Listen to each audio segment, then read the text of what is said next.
Alright, let's get started on measurement and geometry number 2. We're going to start by looking at 1A. What is the area of the shaded region in the figure shown below? So as you look at the picture here, notice you have this square inside of the triangle. And so what we're going to do is we're going to find the area of the triangle, and then we're going to subtract the area of the square. So you have to have these two formulas memorized. The area of a triangle is 1/2 base times height, and the area of the square is just base times height, or side times side. So for the triangle, our base is going to be 4 and 4, which makes 8. So it's going to be 1/2 of 8. And the height of the triangle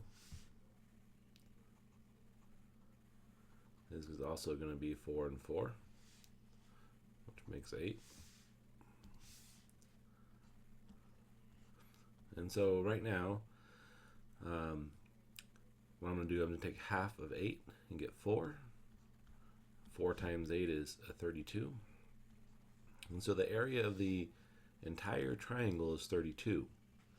And so if you look at your possible answers, it can't be C and it can't be D, because we're cutting a piece out of that 32, so it has to be smaller than 32. So either A or B will make sense.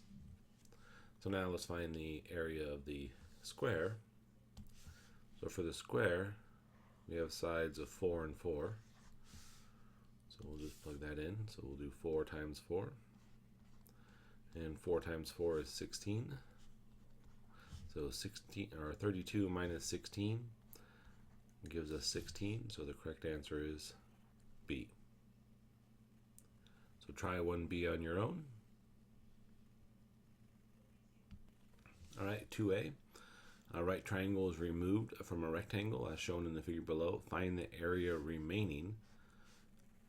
So here you can see they took out a triangle. And so it's kind of like the last problem we just did. We're going to start by finding the area of the rectangle, and we'll subtract out the area of the triangle. So the formula for the area of a rectangle is just base times height,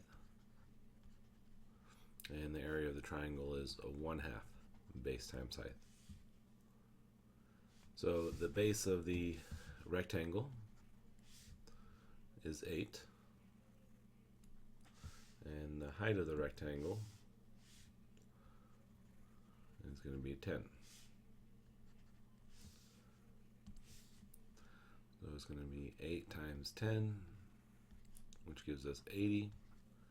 And again, kind of like the last problem, you can see that we have two bad answers. Since we're taking away part of the rectangle, we can't have 80 or 85. It has to be smaller than 80. So now we got to figure out what the base of the triangle is. And so here, all the way across this rectangle, from here to here is 8, and we know that from here to here is 3, so that would mean that this piece here has to be 5, because 3 plus 5 equals 8. So it's going to be 1/2 of 5, and our height of the triangle is 2. So here I can't do 1/2 of 5, so I'm just going to multiply the 5 and 2 together and get 10. And so now I have 80 minus half of 10 is 5. So now 80 minus 5 gives us 75.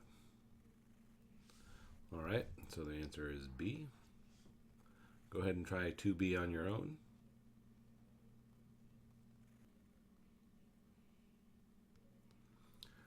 Beth is painting the tool chest shown below. If she paints the outside of the tool chest, what is the total surface area in square inches that she will paint? And so there's a little typo here. It says square inches, but there's a 3, so cross that out and put a 2. So we're going to find the area of all the sides of this tool chest. So what I'm going to do is I'm going to just draw here. This is going to be the front. And so the front here is 20. So we know this is 20, and this has a height of 10. And then let's do the side. So here, this is 10, so this will be 10. This is 5. This is the side. So we did the front already, so we've taken care of this. We've done the side. Now let's do the top. So now let's figure out the area of this.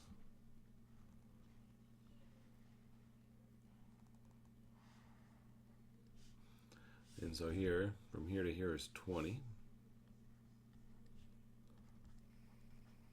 And from here to here is 5. So now we can find the area of these.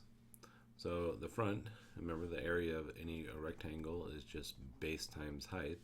So the front here is just going to be 20 times 10, which is 200.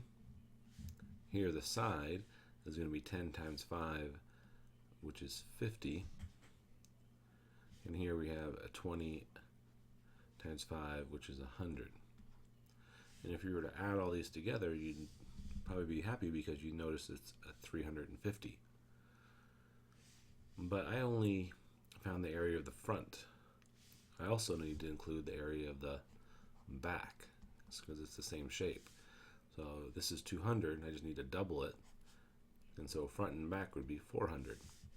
Here I did just one side, but I got to do the right and left side. So that would be 100. Here I also got to do, since I did the top, now I got to do the bottom. So that would be 200. And now if you add all those together, you get 700. So try 3B on your own.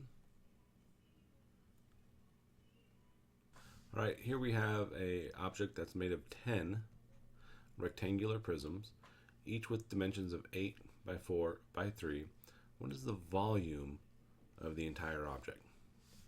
So this is another formula you have to memorize. The volume of a prism, or a three-dimensional box, is length times width times height. So we'll find the volume of just one box, which is going to be 8 times 3 times 4. And so 3 times 4 gives us 12, and 8 times 12 gives us 96. And this was the volume of just this one box. So it can't be 96 because that's just for one of those boxes. So you don't need to count the boxes because they told you that there's 10 of them. So we're going to take our answer, 96, multiply it by 10, and we get 960. So try 4B on your own.